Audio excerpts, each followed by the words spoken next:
अपना intro share कीजिएगा and थोड़ा-सा मैम शॉर्ट में ना अपनी जर्नी भी शेयर कीजिएगा कि आपने अपना मिलीनियर क्लब भी क्वालीफाई किया है। एक मिलीनियर कौन होता है? बहुत सारे पर्सन यहाँ पे ऐसे हैं जिनको ये नहीं पता है कि मिलीनियर कौन होता है। तो मैम थोड़ा-सा आप एक्सप्लेन करेंगे कि आप अपनी गर्ल्स मिलीनियर आप हो तो किस तरीके से आप वो बने हो? इन शॉर्ट अपनी जर्नी। ओके जी, ओके, ठीक है। So good evening everyone, hope so आप अच्छे होंगे, है ना? और आपकी फैमिली में भी सभी अच्छे होंगे जी। तो फर्स्टली मैं थोड़ा-सा अपने बारे में बता देती हूँ। सो माई सेल्फ ज्योति, और बेसिकली मैं हरियाणा से बिलॉन्ग करती हूँ जी, है ना? मैं भी हरियाणा से ही हूँ। हरियाणा में एक सिटी है चरखी दादरी, मैं चरखी दादरी की रहने वाली हूँ। 21 मेरी एज है और करंटली मैं यहाँ पे मैनेजर लेवल पे वर्क कर रही हूँ। एंड मेरी लाइफ में भी ये कॉन्सेप्ट सोशल मीडिया के थ्रू आया था, एक अननोन पर्सन के थ्रू, है ना? मैं उनको पर्सनली नहीं जानती थी, है ना? और मेरी अपलाइन है, वो एक बॉय है, तो स्टार्टिंग में मेरे को कहीं न कहीं वो भी एक ट्रस्ट इश्यू था, है ना? एक अनजान लड़के पे ट्रस्ट करना, बहुत सारे मेरे को भी प्रॉब्लम्स थी। स्टार्टिंग में मेरा ट्रस्ट इश्यू था, फिर फैमिली से डिस्कस किया, उनका भी ट्रस्ट इश्यू था, है ना? और स्पेशली मेरी जो अपलाइन है वो यूपी से है, तो हरियाणा में तो यूपी की वैसे भी छवि बहुत खराब है, तो वहाँ पे भी मेरे को बहुत सारे चैलेंजेस आए थे, है ना? कि कैसे लोगों के साथ काम कर रही है, किन लोगों के साथ काम कर रही है, ठीक है जी? तो मैंने ऐसे ही चैलेंजेस के साथ स्टार्ट किया वर्क को, है ना? और मैंने अपना ठीक है ना? इसी तरीके से मैंने अपना ना वर्क स्टार्ट किया, ठीक है जी? उसके बाद मैंने अपना असिस्टेंट सुपरवाइज़र लेवल डन किया, नेक्स्ट 5 मंथ में मेरा यहाँ पे सुपरवाइज़र हुआ, और जो सबका ड्रीम लेवल होता है, जस्ट ओनली 10 मंथ में मैंने अपना यहाँ पे ड्रीम लेवल अचीव कर लिया था, है ना? मैनेजर लेवल मैंने अचीव किया। उसके बाद मेरा यहाँ पे मिलीनियर क्लब हुआ, है ना? उसके साथ-साथ और भी मैं छोटी-छोटी बहुत सारे अचीवमेंट यहाँ से कर चुकी हूँ जी। मैं शॉर्ट में बताती हूँ, एक मिलीनियर कौन होता है ना? रिसेंटली मैं यहाँ पे मिलीनियर हूँ, तो एक मिलीनियर वो पर्सन होता है जी, ओके, है ना? मिलीनियर वो पर्सन होता है जी जिसकी 1 साल की इनकम 10 लाख से ऊपर होती है ना? तो आप खुद आप एक आइडिया लगा सकते हो, अगर आपकी एज 20 है और 20 की एज में अगर आप मिलीनियर बन जाओ, तो आपकी फीलिंग कैसी होगी, है ना? तो जस्ट 20 की एज में मैं यहाँ पे मिलीनियर बन चुकी थी, है ना? और मेरी जो साल की इनकम है वो 10 लाख से ऊपर-ऊपर रहती है। मेरी अपलाइन कौन है? मेरी अपलाइन है जी मिस्टर विकास राठौर, है ना? जो कि यूपी से बिलॉन्ग करते हैं, सहारनपुर से, ठीक है? तो इस तरीके से मैंने अपना मिलीनियर क्लब क्वालीफाई किया जी, है ना? उसके साथ-साथ मैंने अपना यहाँ के पे कार प्लान लेवल 1 डन किया, है ना? मैनेजर रिट्रीट 1 मेरा क्वालीफाई हुआ, और उसके साथ-साथ और भी मैं छोटी-छोटी अचीवमेंट्स यहाँ से कर चुकी हूँ। ओके। सो मैम आप ना जैसे कि अभी छोटे से गाँव से बिलॉन्ग करते हो आप जहाँ तक मुझे पता है। तो जो गाँव की लड़कियाँ रहती है ना, अभी यहाँ पे बहुत सारे पर्सन गाँव से होंगे, तो उनका ना ये रहता है कि हम तो एक छोटे से गाँव से हैं, तो उनको ना एक सेल्फ डाउट आ जाता है कि हम कैसे कर पाएँगे? हमसे शायद नहीं होगा, हमारे लिए ये काम नहीं है। तो आप जैसे गाँव से उठे हो, तो आपने कैसे कर लिया? मतलब आप उनको क्या बोलना चाहोगे जो गाँव से हैं और उनके माइंड में सेल्फ डाउट आ जाता है? तो क्या स्टार्टिंग में आपको सेल्फ डाउट नहीं आया था कि आप कर पाओगे या नहीं कर पाओगे? ओके जी, ओके, ठीक है। तो देखो, स्टार्टिंग में ना सबके माइंड में आता है। मैंने स्टडी में जस्ट बीए किया है, मैंने, है ना, इतनी कोई अच्छी स्टडी नहीं की है, और बीए के सेकंड ईयर में ही ये कॉन्सेप्ट मेरी लाइफ में आ गया था, है ना? और स्टडी आपको पता है 99% जो स्टडी बीए करता है ना पर्सन, जो मेरे को लगता है, जो पर्सनली मेरे गाँव में मेरे को जो एक्सपीरियंस मिला है, वो बीए पता है क्यों करता है? कि मेरी 3 साल की बीए हो जाएगी, 3 साल तक घर वाले शादी कर देंगे, उसके बाद जो चलना है नॉर्मली वही चलेगा, है ना? और घर वाले भी 90% बीए लड़की को इसीलिए करवाते हैं, राइट ना? अब ये घर वाले भी इसीलिए करवाते हैं कि 3 साल में इसके लिए रिश्ता ढूँढ देंगे, शादी कर देंगे, उसके बाद तो जो चलना है वो चलेगा ही, वो सबको पता है उसके बाद क्या होना है। तो मैं भी बीए ही कर रही थी, है ना? और मेरी लाइफ में ये कॉन्सेप्ट आया, मैंने इसको देखा, समझा, मेरा उससे पहले कोई एक्सपीरियंस नहीं था, जॉब का भी कोई एक्सपीरियंस नहीं था, मार्केट का भी कोई एक्सपीरियंस नहीं था, जो कि हर एक, है ना, बच्चा करता है +2 के बाद स्टडी के साथ-साथ गवर्नमेंट जॉब की तैयारी करता है हर एक बच्चा। तो मैंने भी वही करा था, जो हर एक बंदा करता है ना? क्योंकि हमें तो एक ही जगह पे जाने की सबको हैबिट होती है, तो मैं भी वही जा रही थी, जहाँ सब जा रहे हैं मैं भी वही जाऊंगी। तो कोचिंग लेनी स्टार्ट करी, है ना? कॉलेज स्टार्ट करा, और जब फॉरएवर आई लाइफ में, तो इसके बारे में देखा, समझा, है ना? स्टार्टिंग में तो जस्ट मैंने ट्राई के पर्पज से किया था। अभी बहुत सारे पर्सन ना ऐसे बैठे हैं जो मेरी तरह होंगे बिल्कुल। मैंने कॉन्सेप्ट को देखते ही सीधा सीधा मना कर दिया था, मुझे करना ही नहीं है, मुझे समझ ही नहीं आया, मुझे कोई इंटरेस्ट ही नहीं है ना? आई थिंक ये बहुत कम रेयर पर्सन होंगे जिन्होंने ऐसा स्ट्रिक्टली जवाब दिया होगा, मुझे करना ही नहीं है। तो मेरा यही था, मुझे करना ही नहीं है। जब समझ ही नहीं आया, एक वीडियो को देख के क्या ही समझ आ जाएगा, है ना? तो फिर मेरे को बताया गया कि आपको इसको समझने में टाइम लगेगा, इसको अंडरस्टैंड करने में टाइम लगेगा, एटलीस्ट 5 से 7 दिन का टाइम तो दो यहाँ पे, ठीक है जी? तो इस तरीके से उन्होंने मुझे बताया, और मैंने देखा, अच्छे से करना स्टार्ट किया। स्टार्टिंग में मेरे में सेल्फ डाउट बहुत ज्यादा था, मुझे खुद पे बिल्कुल भी यकीन नहीं था। है ना? आप ट्रस्ट नहीं करोगे, मैं वो लड़की थी जिसको ना सब पे भरोसा है छोड़ के खुद पे। मतलब मेरे को ना जो एक हर एक 90% लोग ना जो किस्मत को मानते हैं कि किस्मत ही सब कुछ होती है, मैं उनमें से ही थी। मेरे को लगता था मेरी किस्मत ना धरती पे सबसे खराब है। अगर जितने बुरे काम हो सकते हैं ना वो मेरे साथ ही होंगे, है ना? मेरा कुछ बन नहीं सकता, ऐसे वाला सीन था मेरा। कॉन्फिडेंस मेरा बिल्कुल जीरो था। मेरे को 4 पर्सनों के सामने बोलने में ना हेजिटेशन होती थी, मैं घबरा जाती थी। मेरे को बहुत ज़्यादा स्टेज फ़ियर था, बहुत सारी है ना, बिल्कुल नॉर्मल सी लड़की थी जी मैं। अगर आज से 4 साल पहले के आप देखोगे ना, अगर आप मेरे इंस्टाग्राम पे भी जाके देखोगे, तो आप सोचोगे यार ये लड़की भी बोल सकती है ना, ऐसे वाला सीन था मेरा। तो मेरे को बिल्कुल भी ट्रस्ट नहीं था खुद के ऊपर, बट फिर धीरे-धीरे इस कॉन्सेप्ट को सीखा है ना, सीनियर्स ने एक ट्रस्ट दिलाया कि हम आपको सपोर्ट करेंगे, हम आपको गाइड करेंगे, है ना? जैसे-जैसे हम बताएँगे आपने वैसे-वैसे वर्क करना है। तो उसी तरीके से जी सीनियर्स ने जैसे गाइड किया, सीनियर्स ने जैसे सपोर्ट किया, वैसे-वैसे मैं करती गई, है ना? और आज वो टोटली चीज़ें चेंज हो चुकी है, आज मेरी टोटली लाइफ़ चेंज हो चुकी है, ठीक है ना जी? और मैं अगर बात करूँ अपने गाँव की, तो मेरा भी एक बैकवर्ड एरिया है, जहाँ पे लड़कियों को इवनिंग में बाहर नहीं निकलना, अकेले मार्केट नहीं जाना, ज़्यादा स्टडी नहीं करवानी है, 12th के बाद शादी कर देनी, ये सारी चीज़ें होती है मेरे गाँव में, है ना? तो मैं भी वहां से ही हूँ, ठीक है ना? बट इस कॉन्सेप्ट में जब लड़कियों को देखा ना, देखा एक तरफ मैं भी लड़की हूँ यार, मेरे गांव में भी लड़कियां ज्यादा कुछ नहीं कर रही, दूसरी तरफ बाहर लड़कियां हैं जो खुद के दम पे गाड़ियां गिफ्ट कर रही है अपने पेरेंट्स को, है ना? जो खुद महीने के 1.5-2 लाख रुपए कमा रही है। तो ये भी लड़की है, मैं भी लड़की हूँ, मेरे में डिफरेंट क्या है? तो इस है ना, इस फील्ड में आके ना मैंने खुद पे यकीन करना सीखा है कि लड़की हर एक काम कर सकती है, अगर उसको खुद पे ट्रस्ट हो, अगर उसको खुद पे यकीन हो तो। Okay, okay. सो मैम आप थोड़ा-सा बताएँगे आपका लास्ट 2 मंथ की इनकम कितनी रही है आपकी लास्ट 2 महीने की? अभी जब मैं ना मीटिंग स्टार्ट हुई, सर सबसे क्वेश्चन कर रहे थे, तो मैंने अपनी इनकम को काउंट कर रही थी, क्योंकि मेरे को ध्यान ही नहीं था मैंने पिछले मंथ मेरा कितना चेक आया और उससे पिछले मंथ कितना चेक आया। तो मैंने लास्ट 2 मंथ में यहाँ से 3 लाख रुपए कमाए हैं जी। एग्जैक्ट मेरे 3 लाख कुछ रुपए हैं, वो मेरे को कुछ रुपए याद नहीं है कितने हैं, बट मैंने 3 लाख कमाए इस लास्ट 2 मंथ में। ओके, मैम आपको टाइम कितना हुआ है फॉरएवर में? मेरे को फॉरएवर में 4 साल हो चुके हैं। तो मैम टोटल 4 साल की इनकम बता सकते हो आप अगर आपने काउंट करी हो तो?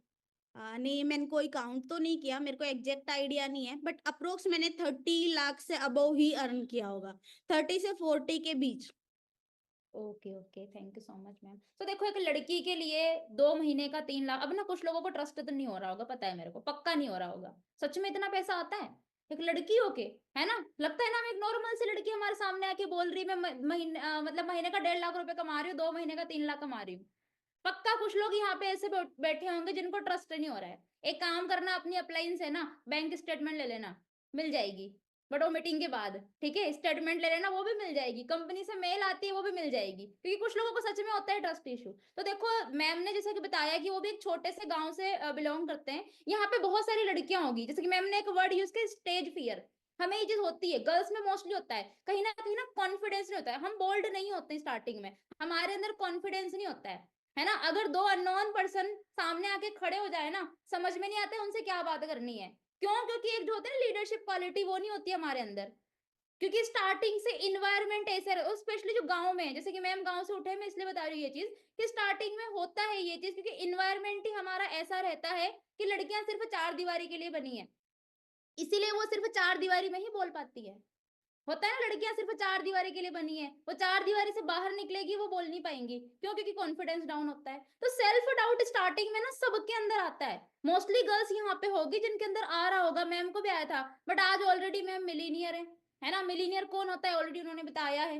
और उनके भी और भी अचीवमेंट है लास्ट में दिखाऊँगी मैं आपको। बस बने रहना लास्ट में। एक बार मेरे को बता दो कोई बोर तो नहीं हो रहा है ना? कंटिन्यू करें आगे? कोई बोर तो नहीं हो रहा है? जल्दी से मेरे को चैट बॉक्स में बताओ। मज़ा आ रहा है ट्रेनिंग के अंदर? हाँ जी। कोई बोर तो नहीं हो रहा है ना? मज़ा आ रहा है? बहुत मज़ा आ रहा है मैम, नहीं हो रहे हैं। कंटिन्यू। ओके, चलो मेरा आप लोगों से क्वेश्चन है, एक छोटी-सी एक्टिविटी कर लेती हूँ, मैं आप लोगों से पूछ लेती हूँ। नेक्स्ट क्वेश्चन किससे किया जाए? चलो आप लोग बताओ। नेक्स्ट क्वेश्चन किससे किया जाए? प्रियंका मैम, मानवी मैम, कविता मैम, संजू मैम, निशा मैम या सकीना मैम? हाँ जी, बताइए। नेक्स्ट क्वेश्चन किससे किया जाए? मैम आपसे ही। अरे मेरे को तो क्वेश्चन करना है, मेरे से क्या क्वेश्चन करोगे आप? मेरे से करना हो चैट बॉक्स में पूछ लो आंसर कर दूँगी मैं। अच्छा, यहाँ पे सभी कुछ सकीना मैम बोल रहे हैं, कुछ कविता मैम बोल रहे हैं, कुछ संजू मैम, कुछ निशा मैम, है ना? कुछ मानवी मैम। सभी सभी मैनेजर्स के नाम आ रहे हैं। ठीक है। चलो नेक्स्ट क्वेश्चन सकीना मैम से कर लेते हैं। सकीना मैम मुझे सुन पा रहे हैं आप? हाँ जी ma'am. Good evening ma'am. Good evening जी, गुड इवनिंग। मैम कैसे हो आप? बहुत बढ़िया, आप बताइए। जी, जी मैम, मैं बहुत बढ़िया हूँ। सो मैम इन शॉर्ट आप थोड़ा शॉर्ट में अपना इंट्रो शेयर करेंगी, फॉरएवर से पहले आप क्या करते थे? फॉरएवर में आपका कैसे आना हुआ? ओके जी, thank you so much. So first of all good evening, hope so कि आप सभी बहुत बढ़िया होंगे। एंड उम्मीद करती हूँ कि अभी तक का जो सेशन है आप लोगों ने बहुत अच्छे से लगाया होगा और बहुत सारी चीज़ों के आंसर आज आप लोगों को मिले होंगे, है ना? सो थोड़ा सा शॉर्ट में मैं आप लोगों को अपने बारे में बता देती हूँ। मेरा नाम स्कीना ठाकुर है एंड बेसिकली मैं हिमाचल से बिलोंग करती हूँ। आप लोगों ने सभी ने सुना होगा, तो हिमाचल में एक बहुत ही छोटा सा डिस्ट्रिक्ट पड़ता है, मैं वहीं से बिलोंग करती हूँ। एंड फॉरएवर से पहले की मैं बात करूँ तो जैसे मोस्टली यहाँ पे मुझे अभी जो दिखाई दे रहे हैं मैक्सिमम स्टूडेंट्स हैं, तो मैं भी स्टूडेंट ही थी जी, है ना? अब मेरा पोस्ट ग्रेजुएशन चल रखी थी उस टाइम पे। एंड हर किसी पर्सन को होता है कि चलो हम स्टडी तो कर रहे हैं, पर स्टडी के साथ थोड़ा बहुत हम पार्ट टाइम में अर्निंग कर ले, ताकि अपना रूम का रेंट, स्टडी का खर्चा, फैमिली के ऊपर थोड़ा डिपेंडेंट ना होना पड़े। तो 4-5 हज़ार कमाने के पर्पज से ही मैंने पार्ट टाइम में कुछ ढूंढना स्टार्ट किया था और मैं फॉरएवर लिविंग के साथ इंट्रोड्यूस हुई, है ना? तो हर किसी पर्सन को ये चीज होती है, जितने भी फ्रेंड्स हमारे बीच में यहाँ पे आज एसोसिएट हुए हैं, हर कोई पर्सन जो वो एक्सीडेंटली फॉरएवर लिविंग के साथ जो वो एसोसिएट होता है। सेम मेरे साथ भी ऐसे ही था। हाँ, सपने बहुत बड़े थे, लेकिन मार्केट के हालात देख कर के यही लग रहा था कि ज़्यादा कुछ नहीं, अगर 4-5 हज़ार का कुछ अगर काम मिल जाता है ना, दैट इज़ इनफ, वो काफ़ी है। और ऐसे करते-करते जो वो फॉरएवर मुझे मिले। जी ma'am. Okay, okay. So ma'am जैसा कि आपने बताया कि आप स्टूडेंट थे, तो यहाँ पे ना अभी बहुत सारे स्टूडेंट बैठे हुए हैं। तो उनको ये रहता है कि हम स्टडी के साथ में कैसे मैनेज कर पाएँ, या फिर ये तो एक बिज़नेस है और उनकी स्टडी का फील्ड टोटली अलग होता है। तो उनका ये रहता है कि हम तो स्टूडेंट हैं, हम साथ में टाइम कैसे मैनेज करेंगे? दूसरी चीज़ ये रहता है कि हमारा फील्ड अलग है, ये तो बिज़नेस फील्ड है, तो हम इसको कैसे कर पाएँगे? तो मैम आपने अपनी स्टडी के साथ में कैसे मैनेज किया इसको?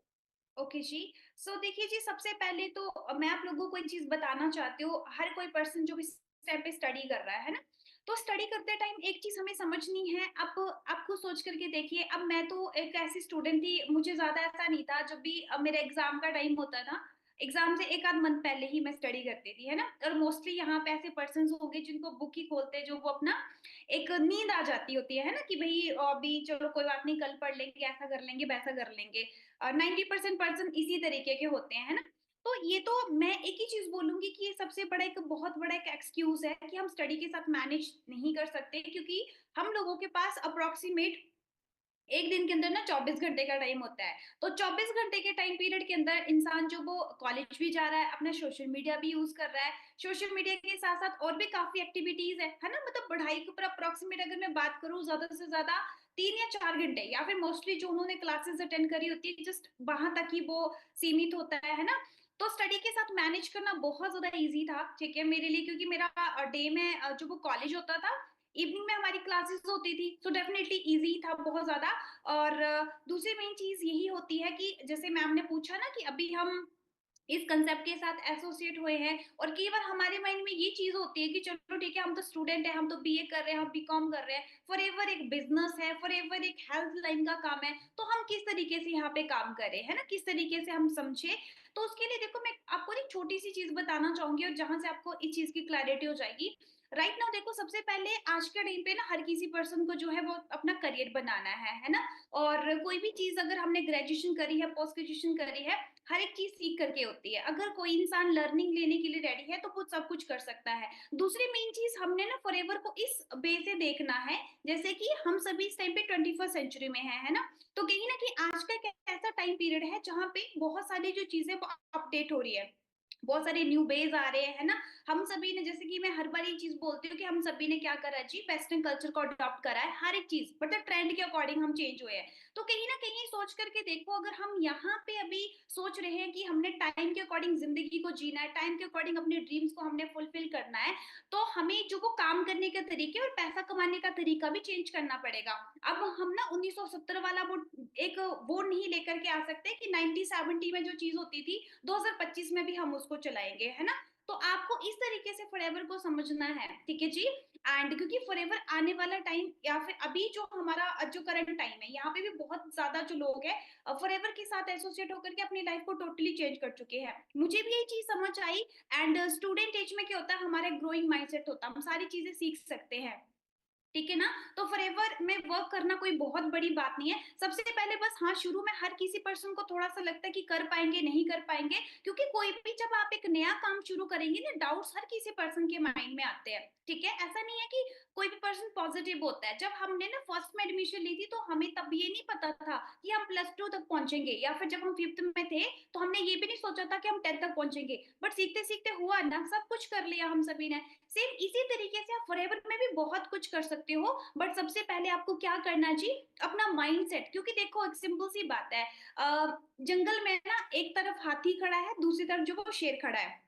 वैसे तो शेर से जो वो देखने में हाथी बहुत बड़ा होता है, अगर वो चाहे ना तो शेर को 2 मिनट में वो मार सकता है, समझ रहे ना। पर फिर भी वो शेर से हार जाता है। रीजन क्या है, ठीक है। शेर से वो इसलिए हारता है क्योंकि उसका माइंड सेट होता है, वो खुद का, उसके अंदर एक एटीट्यूड होता है कि मैं राजा हूं भाई जंगल का, ठीक है, मैं इसको हरा सकता हूँ। तो यहाँ पे भी अगर आप उस माइंडसेट से काम करोगे ना कि हम कर सकते हैं, और फॉरएवर में कोई रॉकेट साइंस तो है नहीं, कुछ सिंपल सी चीजें हैं, खुद सीखना है, सेम चीजें हमने आगे डुप्लीकेट करनी है ना। तो आप जब सीखने के पर्पज से या फिर लर्निंग मोड में जब आप आ जाते हो, तो डेफिनेटली सब कुछ पॉसिबल हो जाता है जी मैम।